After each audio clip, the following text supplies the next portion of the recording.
le principe de l'auto-chenille, ce sont des brevets français. On est avant la guerre de 14. Oui.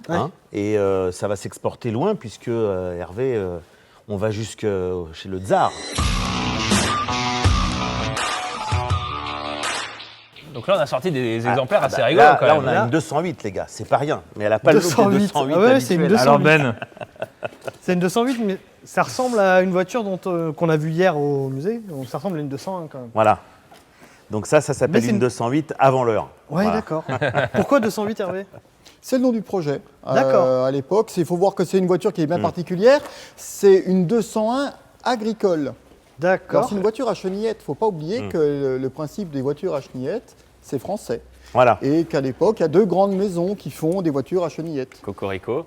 Voilà. Et donc, Double cocorico. double Double cocorico. cocorico. C'est le double effet qui se coule. Moteur avant, propulsion par. Oui, bien Par sûr. chenillette, forcément. C'est quelque chose qui reste à l'état de test. Alors, il y aura d'autres types de chenillettes. Il n'y a pas que celle-ci.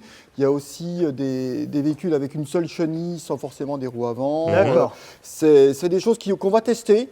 Mais finalement, 4 roues, c'est bien. Ouais. Celle-ci, elle paraît en super état, elle est fonctionnelle? Celle-ci, non, elle n'a pas roulé depuis quelques années. Il faudrait faire une petite révision au moteur avant de la redémarrer. Nico. Mais ça doit être envisageable. Ah oui, ça peut. D'accord. Alors, Nico. ce qui est important, c'est quand même de dire, parce qu'effectivement, le principe de l'auto-chenille, ce sont des brevets français. On est avant la guerre de 14. Oui.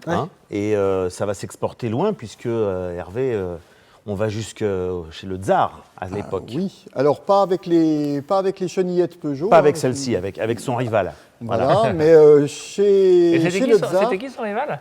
une marque avec des chevrons. Il faut savoir que le Tsar de Russie avait plusieurs Peugeot et qu'il en était très content. Je vais le puisqu'on dire. Il est a une terrible. lettre- Il est terrible. On a une Non, lettre non. Donc, il y de avait- remerciement du Tsar pour les... C'était qui la marque Chevron? C'est Citroën. Ah. Il vient de perdre 2 ans d'espérance de vie. hein. Voilà.